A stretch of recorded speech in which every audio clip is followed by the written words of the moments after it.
We're back with a segment on popular demand, which is very dear to my heart. It's where we engage with you, the Tech Today community, and answer all your tech queries and questions. Now, you can always write into us on our social media handles, and of course, DM me as well, and we will pick up the best questions and refresh and reintroduce this segment to you, because we want to know what you're thinking and we'd love to answer some of your queries. Now, the team has sifted through some of these questions, and here are a couple that we want to start off with.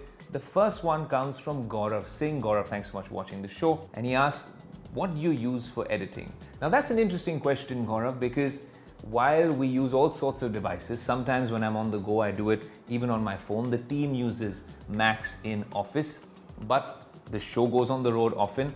And one device that I do not leave home without is my iPad. It could be the iPad Air or the iPad Pro. The iPad Pro with its 120 Hz refresh rate. And now the fact that it comes with editing softwares which can work really well for an on-the-go edit. And of course, on the go, I use several apps on the iPhone and flagship Android devices like the Samsung S23 Ultra, or even the Fold, which makes it very easy with that big screen.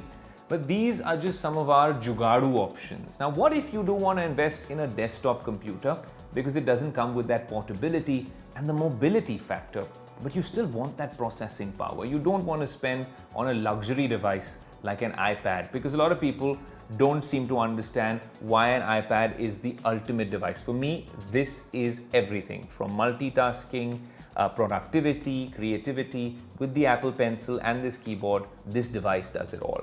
When you're talking about the perfect mix, the OG happens to be the MacBook. And the MacBook Pro can do perhaps the best job at editing a show like Tech Today. I mean, it is overpowered, supercharged with that M2 Max. So you can toss any amount of graphics or streams of 4K and it doesn't even take a small hiccup. If you talk about the display, this is perhaps the clearest, biggest 16-inch display that I have seen on a laptop. And I think that's ideal and optimum for video editing, especially if you're getting into the details like we do on Tech Today. Like I said, a 16.2-inch display, the brightest images, the deepest contrast. And when it comes to editing, it's actually going to even perhaps put a lot of desktop computers, especially the ones running Windows, out of the running. And two things that really matter when you're really tasking these machines with so much of processing and data is the battery life, which is fairly decent. I think Macs by themselves are far better than Windows devices when it comes to optimizing battery, and overheating. Now, does that happen on the MacBook Air?